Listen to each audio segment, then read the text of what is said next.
What is up, guys? It is the Bluebloods here with our inaugural college football playoff rankings for the 2021 season. The College Football Playoff Committee will be releasing theirs tonight, this Tuesday night. And so we decided to drop ours this Tuesday morning to see how, to show y'all how we feel about who the top four teams are in the country, who are the first two teams out, and give y'all our take on the playoff picture as we enter extremely important week 10 and onward into the college football season. So, this will be a recurring episode Tuesday mornings where we drop our top four and our first two out and interact with y'all in the comments. I want y'all to go ahead and comment your top four, your first two out, and give me a breakdown of what y'all think on these teams. So, let's not waste any time, man. Let's get right into it with our first team out, Ohio State. 7-1 this season. They have one ranked win, no top 15 wins. They're one ranked win coming against number 20 Penn State this weekend.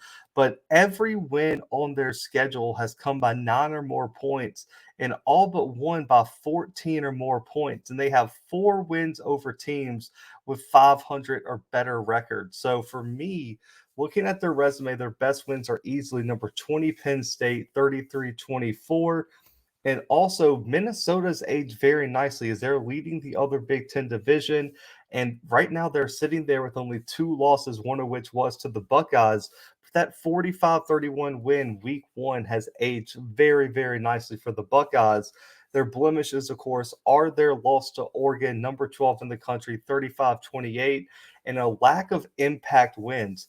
None of their wins really stick out as like, man, this makes them a college football playoff contender. This makes them, one of the best teams in the country. So for me, they're just lacking that big explosive impact win on their resume. But you look at how they've responded after that loss to Oregon, it has been in dominant fashion, and they really haven't been tested since then.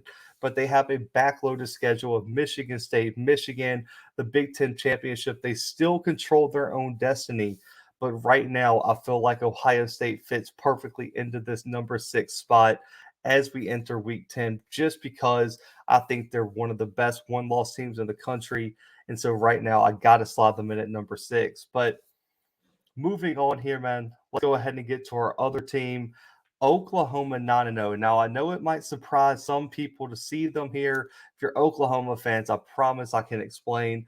But right now, looking at their resume, there's some big holes. They only have one ranked win that wasn't even a top 20 win. Five of their wins come by one score or less this season, and that doesn't even include the struggle win they had against Kansas just 2 weeks ago.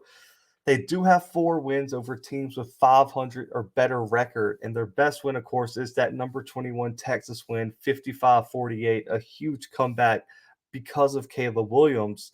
But when you look at their blemishes on their resume, one, strength of schedule, and two, the consistent struggle wins that they've had, including that Tulane game, including that Kansas game, they didn't look overly impressive against Nebraska or West Virginia either.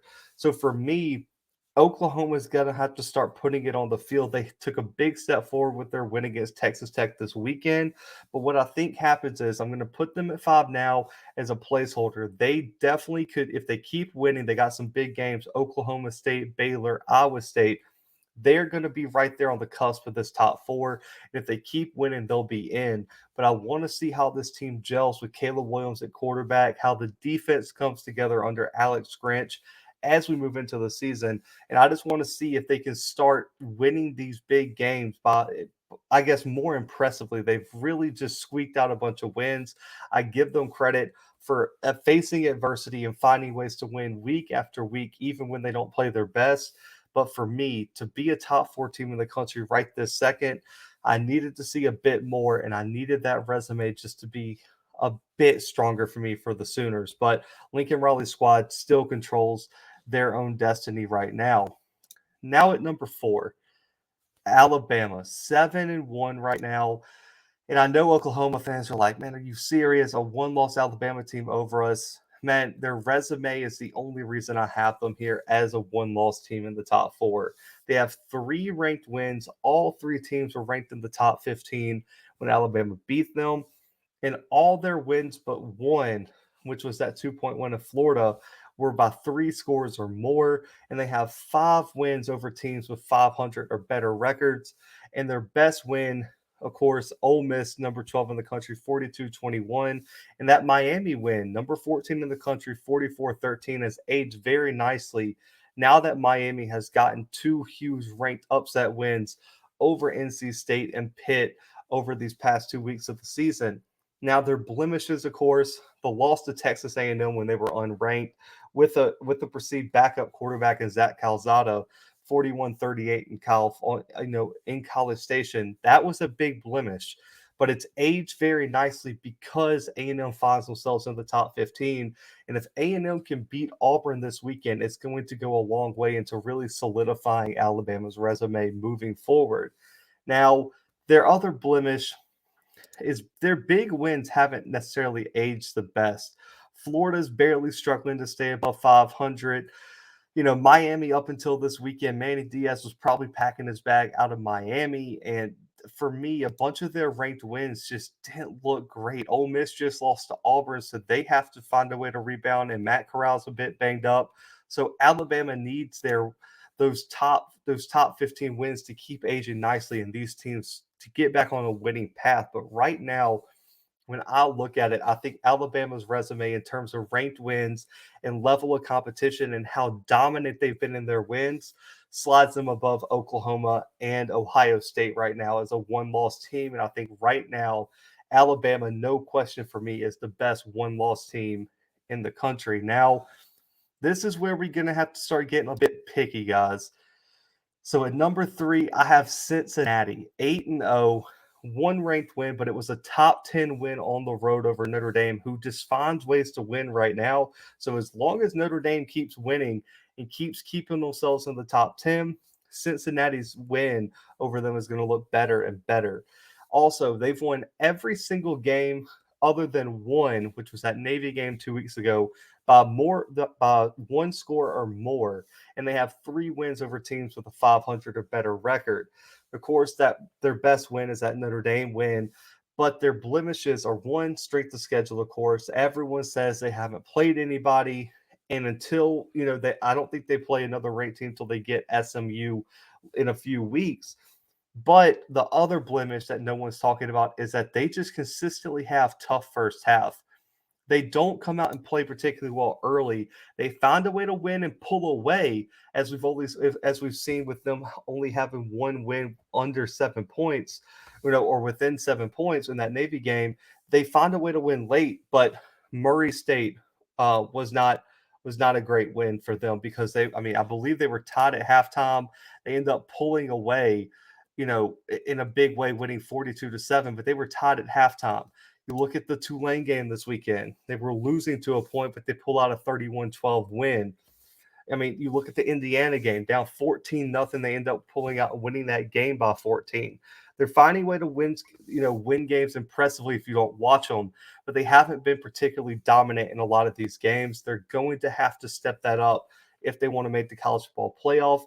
But for me, being undefeated with a top 10 road win puts them up above Alabama right now and also puts them above Oklahoma because their best win is better than Oklahoma, and they've been more dominant beating their opponents than what Oklahoma has. That's why I keep Cincinnati at 3, but they're on a slippery slope. If they have a few more struggle wins, they're going to have to slide down in my rankings a bit.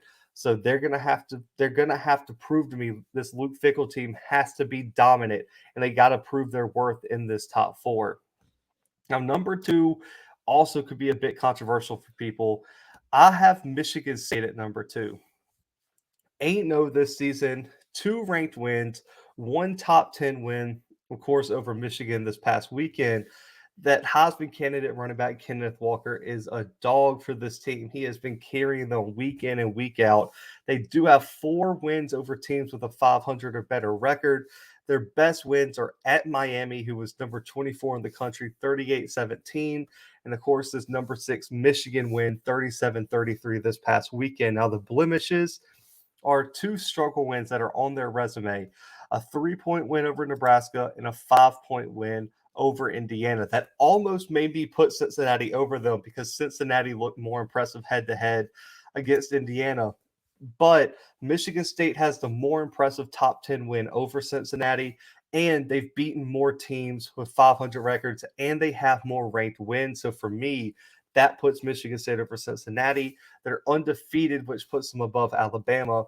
And they've just been a bit more dominant, I think, and more impressive than what Oklahoma has.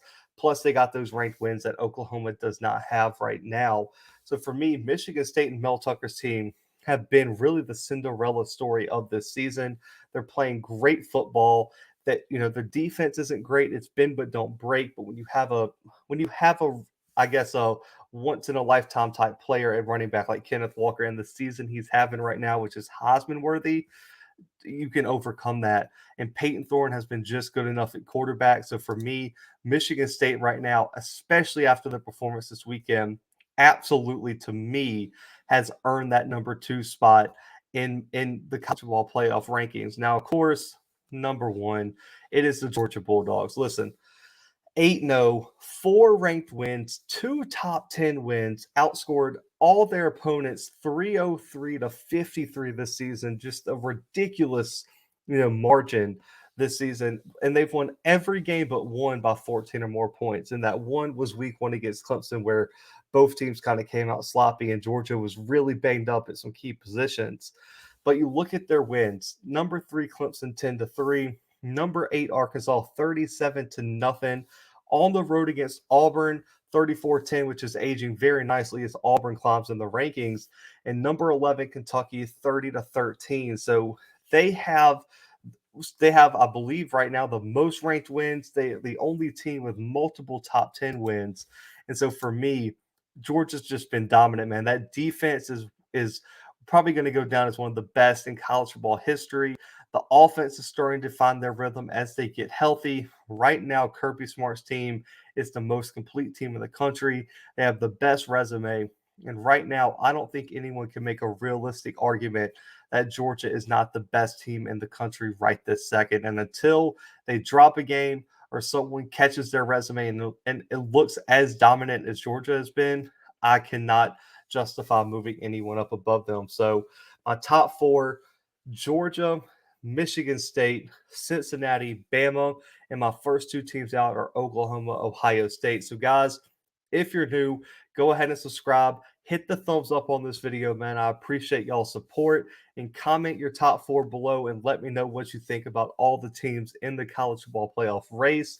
Again, Tuesday morning, look for our college football playoff rankings week after week until we get the countdown to the final college football playoff rankings this December. And guys, make sure to tune in this week for all our week 10 game previews. We kick it off this afternoon with our game of the week. Number 12 Auburn traveling to number 13 Texas A&M. Check out that game preview this afternoon and tune in tonight, 6:30 p.m. Central Time, for our live Week 10 college football mailbag. Man, I hope to see y'all there. But if not, man, make sure to tune in for the Bluebloods for all the best college football content on YouTube. But until then, guys, the Bluebloods are out.